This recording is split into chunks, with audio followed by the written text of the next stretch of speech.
Thomas the Tank Engine puffed happily along his branch line with Annie and Clarabelle. Sir Topham Hatt was waiting on the platform. He looked at his watch. "Well done, Thomas. You are right on time and really reliable."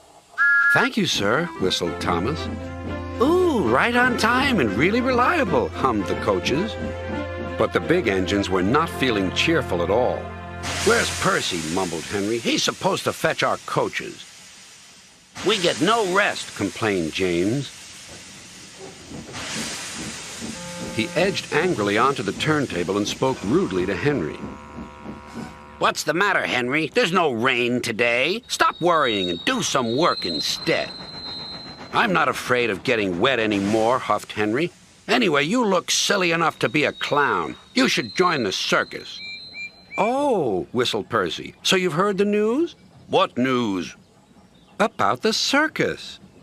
"Percy, what are you talking about?"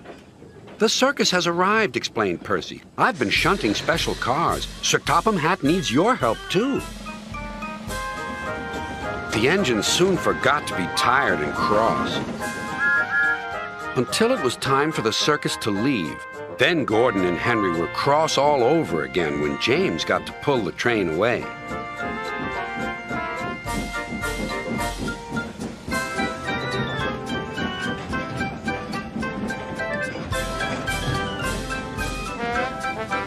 A little later, Sir Topham Hatt returned. "Come along, Henry. A tunnel is blocked down the line. You must take some workmen to investigate."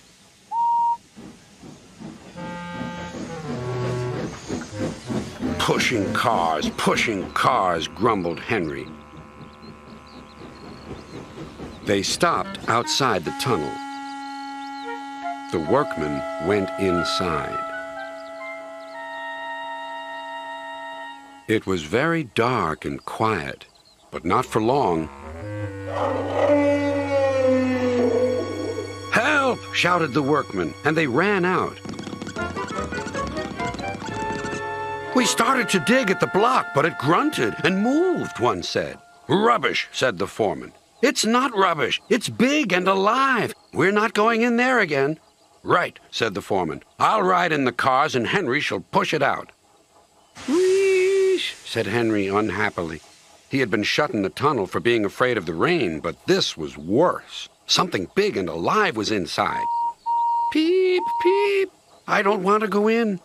"Neither do I," said his driver, "but we must clear the line." "Oh, dear, puffed Henry.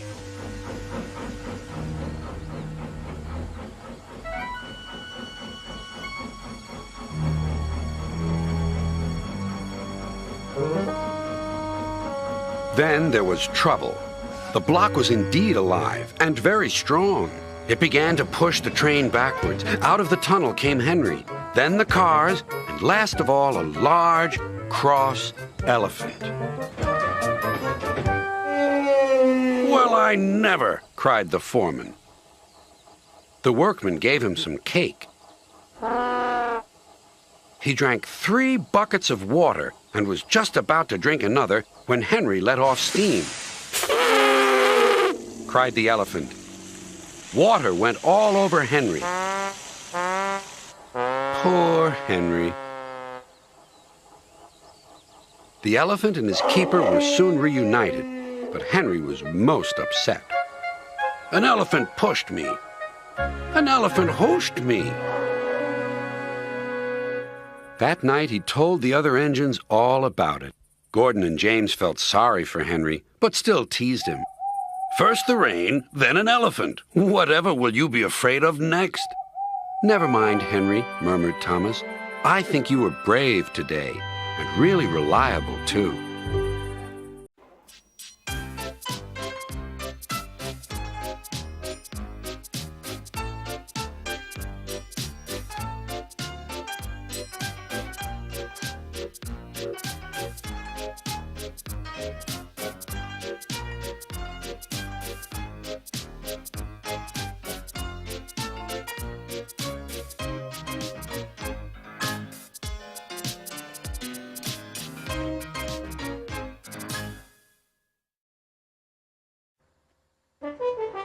Duke is the hero of all the engines.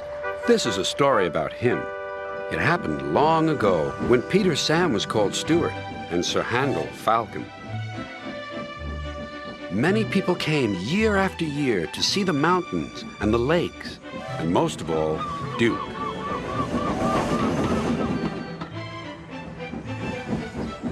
He always pulled his train, even on days when he didn't feel well. "I mustn't disappoint my friends," he would say.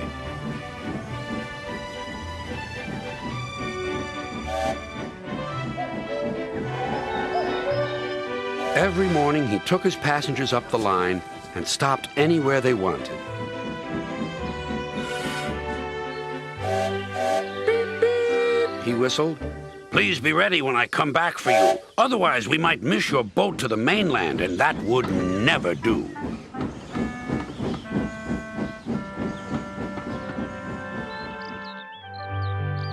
One day, Duke didn't feel well. He was short of steam and needed to rest. His driver and fireman had just finished clearing his tubes when Stuart bustled in. "Hello, Grand Puff," he teased. "Are you short of puff?" "Nothing of the sort. This is routine maintenance." "Tell you what," went on Stuart, "you're getting old. We must take care of you in case you break down." Whoosh, Duke. "That'll be the day." Duke couldn't stay cross for long. It was a lovely evening. "Couldn't be better. Couldn't be better," he chuntered happily. They began to climb, but Duke didn't mind. "I've plenty of steam," he puffed. "We'll be up in a couple of puffs." But soon, Duke's puffs changed to wheezes. His valves were leaking steam. "It's not so easy. It's not so easy," he croaked. "But I'll manage." At last, they reached the station. Duke's driver examined him carefully. Anxious passengers waited for news. "Duke is going to take you to the harbor, but he might be late," said the conductor, "so 2 engines are coming to help. You'll still catch your boat."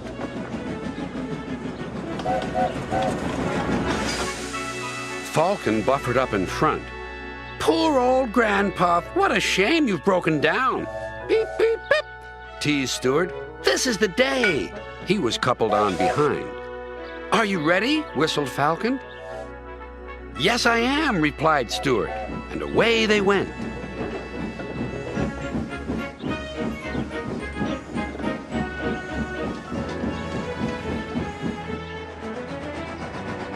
When they reached the next station, the cavalcade split up. Falcon took Duke's passengers to the boat.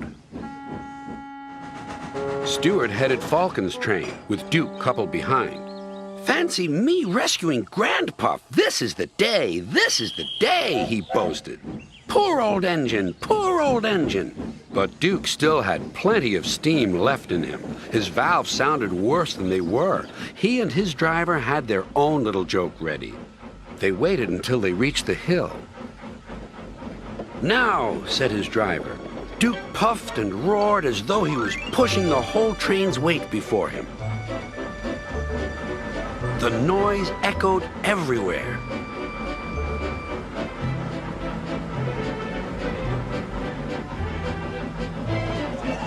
When they reached the last station, everyone cheered. "What happened?" asked the boy. "They don't usually need 2 engines." "Well," replied his father, "Stuart broke down. Duke had to help him. It sounds as if he had a hard job, too." Duke and his driver's joke had worked. "Fiddlesticks!" exclaimed Stuart, and he vanished in a cloud of steam. Duke wheezed alongside. "Poor old engine," he teased. "It's no good, Stuart. You can't win."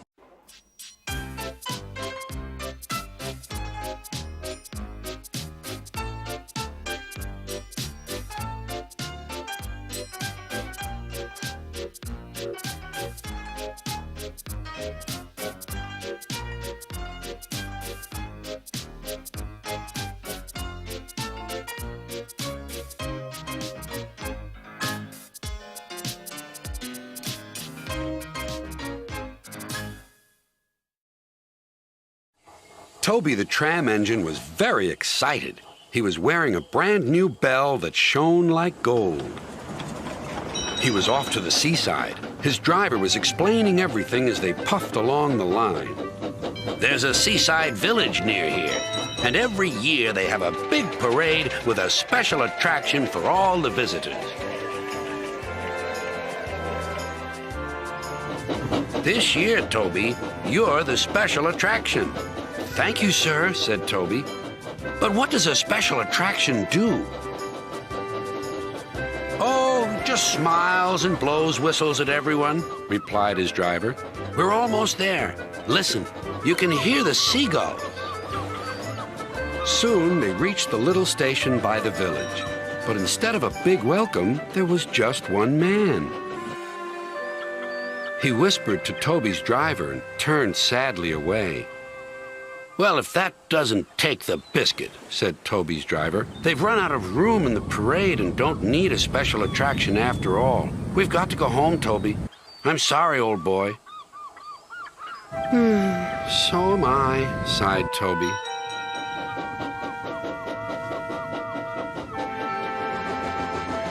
Percy was shunting in the yard. He didn't expect to see Toby. What are you doing back so soon? Before Toby could reply, Sir Topham had arrived. Leave these cars, please, Percy. There's an emergency at the harbor.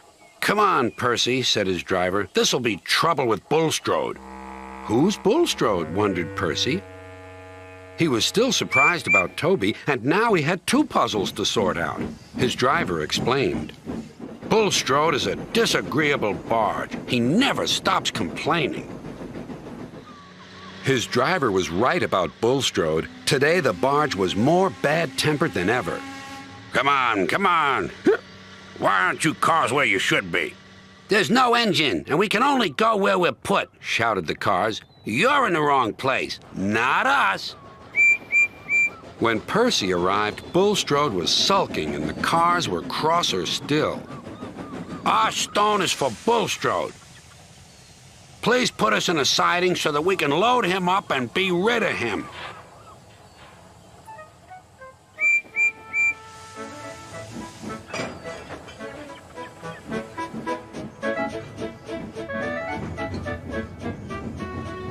But the cars were being careless.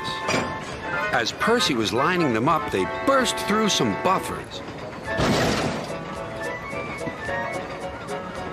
Help! Help! They wailed.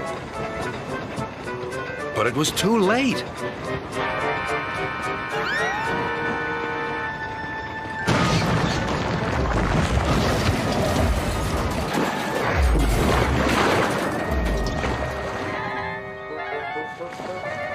Oh! Cried Bulstrode. I'm sinking!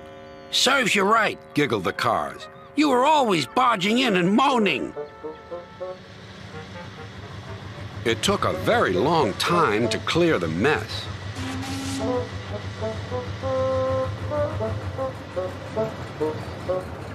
Percy watched as Bulstrode was towed to the beach.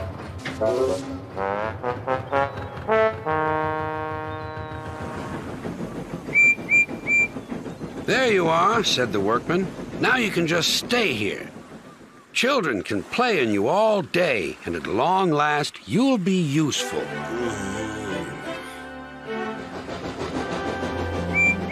When Percy got home, he and Toby exchanged all their news.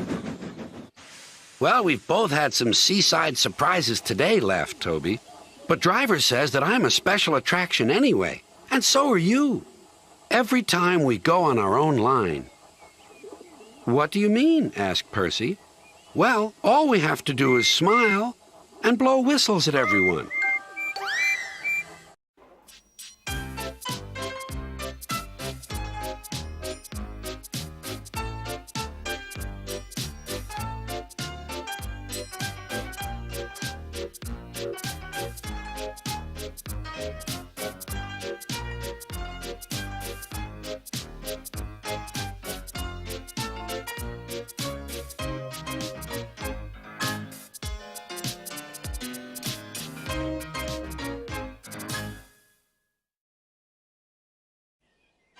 Nancy is a conductor's daughter.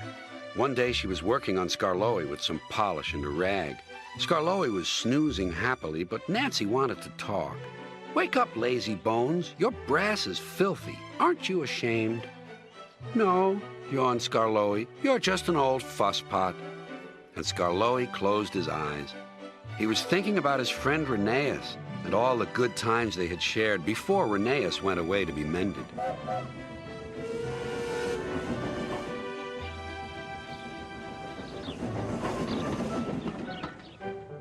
Nancy interrupted again. "Don't you want to look nice when Rheneas comes home?" Skarloey wasn't sleepy anymore. "What? When?" "Soon. Daddy told me. I'm going now," she said. "Nancy, stop! Do I really look nice? Please polish me again." "Now who's an old fusspot?" laughed Nancy and set to work once more. Duncan was jealous. "Aren't you going to polish me too?" "Sorry, not today. I'm going now. I'm helping the refreshment lady this afternoon. We must get the ice cream ready for the passengers." "Never mind, Duncan." But Duncan did mind. "It isn't fair," he complained. "Peter Sam gets a special funnel, Sir Handel gets special wheels, passengers get ice cream, but I'm not even polished." Of course, this wasn't true, but Duncan enjoyed complaining. He became sulkier still.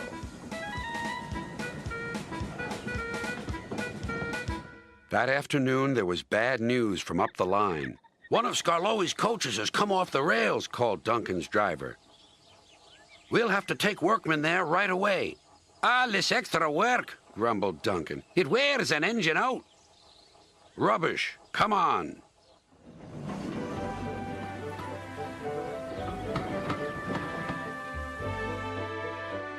The derailed coach was in the middle of Skarloey's train, so he had gone on to the top station with his front coaches. Duncan shunted the works train into the sidings and left the workmen to sort out the mess. Then he brought the passengers in the rear coaches home. He sulked all the way.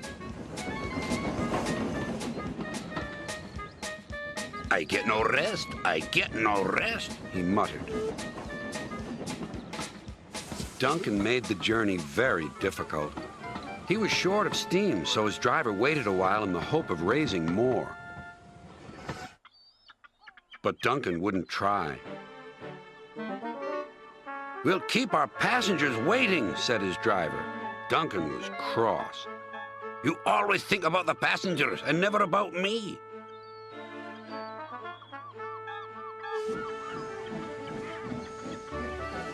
It wasn't long before Duncan built up enough steam to set off again.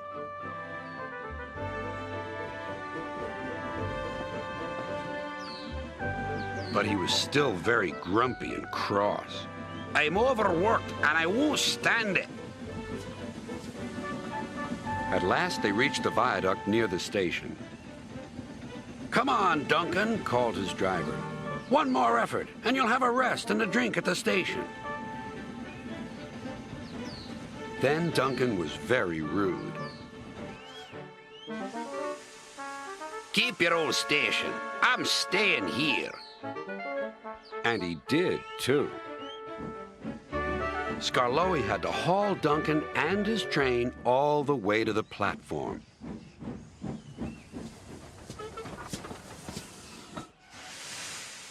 The passengers were furious. They told everyone what a bad railway it was.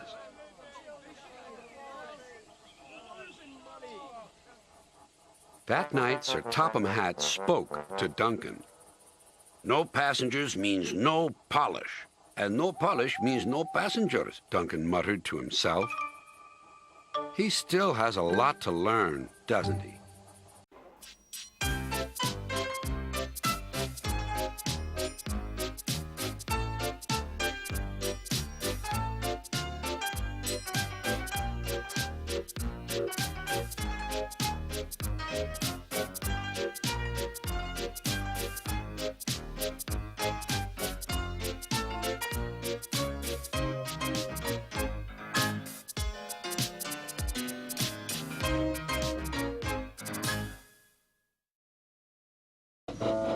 Duncan would not stop grumbling. He grumbled that he wasn't polished enough. He grumbled that he was overworked. Most of all, he grumbled about the passengers. "I'm ashamed of you, Duncan," said Skarloey. "Thank goodness Rheneas is coming home soon. Perhaps he'll teach you some sense before it's too late." "What has Rheneas to do with me?" "Rheneas saved our railway," replied Skarloey. "Please tell us about it," said Peter Sam. "Well," began Skarloey, "it was before you came here. Things were bad. Rheneas and I had to keep the trains running, or our railway would have to close." "How awful," murmured Peter Sam. "I tried hard," continued Skarloey, "but my old wheels ached." Rheneas understood. "It's my turn now," he'd tell me. He was often short of steam, but he always struggled to a station and then rested there. "I mustn't stop between stations," he'd say. "The passengers wouldn't like it." "Huh," huffed Duncan. He had stopped on a viaduct and hadn't cared at all. "Passengers," continued Skarloey, "get cross if you stop at the wrong places. Rheneas stopped in the wrong place once, and this is what happened." One wet and windy afternoon when the rails were damp, Rheneas was traveling home with a full train. There were even passengers in the caboose. It wasn't a comfortable ride at all. Rheneas's wheels kept slipping, and it was a steep climb.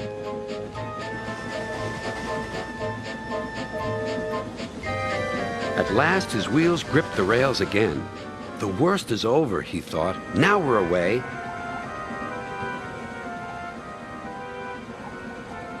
But they weren't. "I've got a cramp," he groaned. And Rheneas stopped on the loneliest part of the line. His driver examined him carefully. "Your valve gear has jammed. We need to reach the next station. Do you think you can still get us there?" "I'll try," replied Rheneas.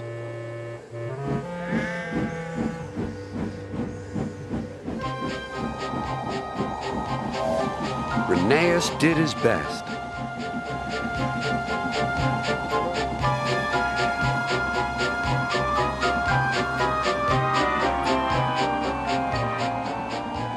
"If I fail," he thought to himself, "the passengers will be cross and the railway will close."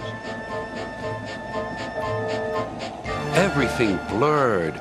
He was really too tired to make another turn of his wheels, but he did. And another, and another, and another.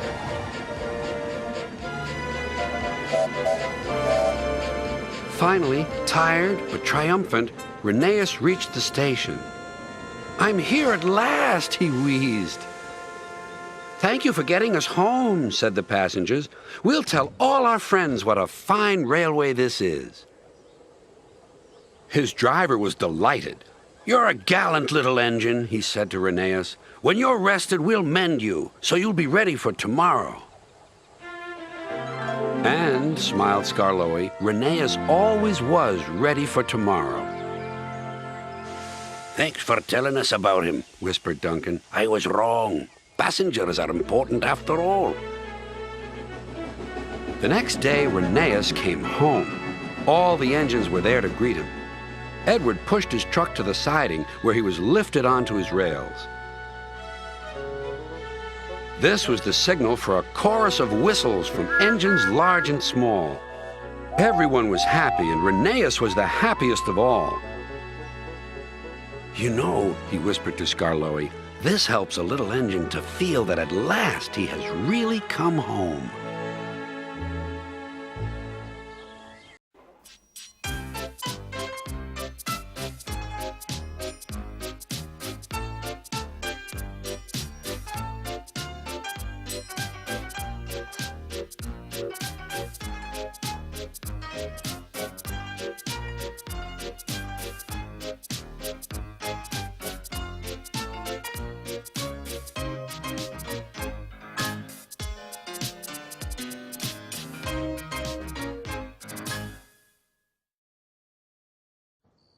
On starry nights when the moon is full and the air still, you can hear the sounds of faraway ships and distant laughter. They echo over the hills and through the valley, down calm canals and sleepy inlets. Every engine knows that these are the sounds that say the harbor is hard at work at the big station by the sea. One night, a special load of fish was ordered. Sir Topham Hatt decided that extra vans must be added to the train that the men call the Flying Kipper. The only vans available were old ones. They had not been used for a long time.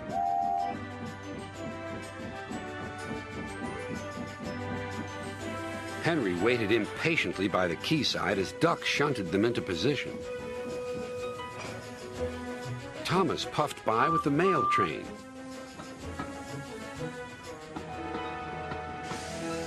Hello, Duck.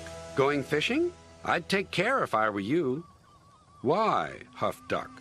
Well, for one thing, puffed Thomas, remembering his own experience, if fish get into an engine's boiler, they always cause trouble. And for another, fish can be awfully smelly. And I know what I'm talking about. Good night.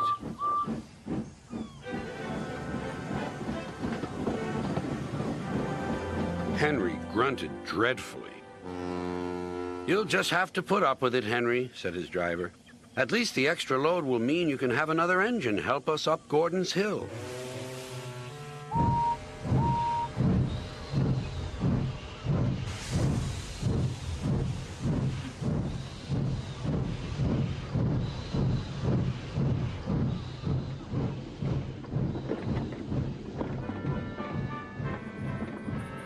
Meanwhile, Duck was waiting at Edwards Station so that he could help the heavy train by pushing from behind.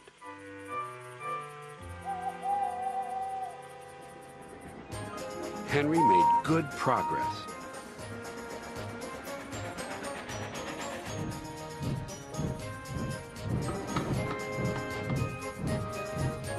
When they reached Edwards Station, his driver stopped the train beyond the platform.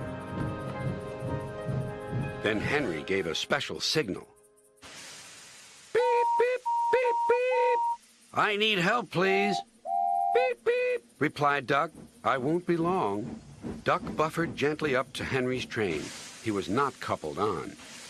Henry would then be able to run on without stopping when they reached the top of the hill. Ready, whistled Duck, and off they went.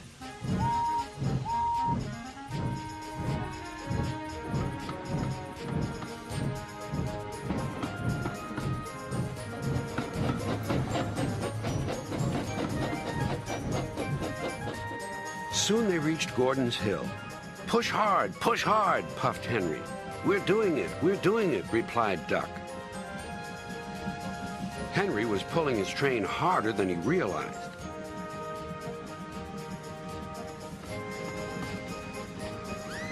Duck felt the weight on his buffers slacken. Then Duck noticed something else. There's no sign of a tail lamp, he puffed. He whistled, but there was no reply. Meanwhile, Henry had noticed something too.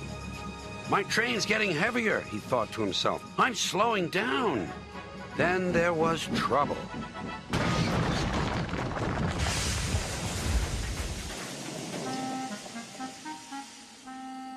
No one was hurt, but a strong smell of fish hung in the air. Next day, workmen found the broken tail lamp at the bottom of the hill. Sir Topham Hatt spoke kindly to Duck. The accident wasn't your fault. We should have checked that this tail lamp was fixed on properly.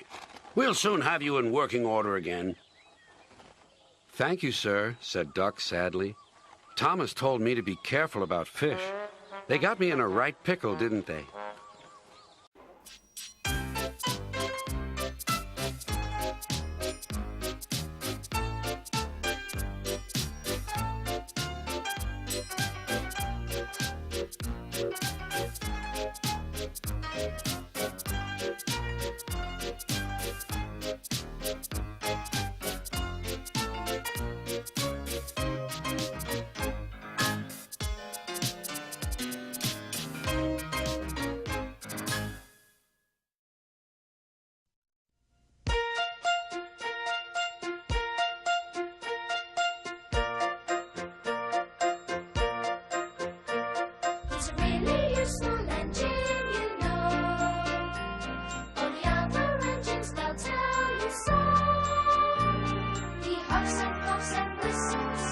rushing to and fro. He's the really useful engine we adore. He's the one, he's the one. He's the really useful engine that we adore. He's the one, he's the number one. Thomas the Tank Engine.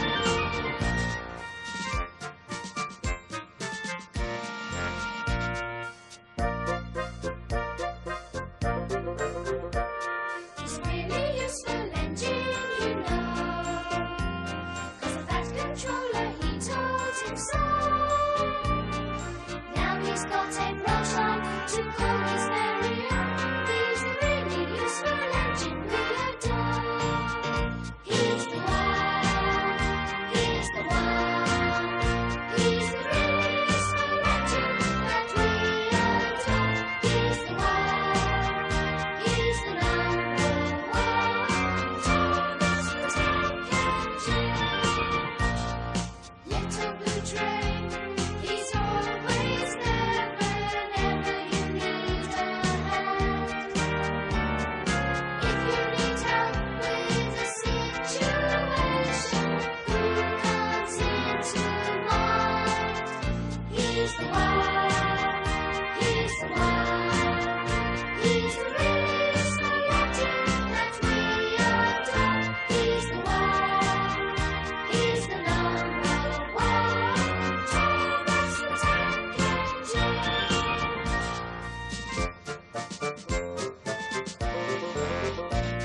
He's a really useful engine, you know. Maybe little, but he's never slow. Stand back in amazement, just to watch him go.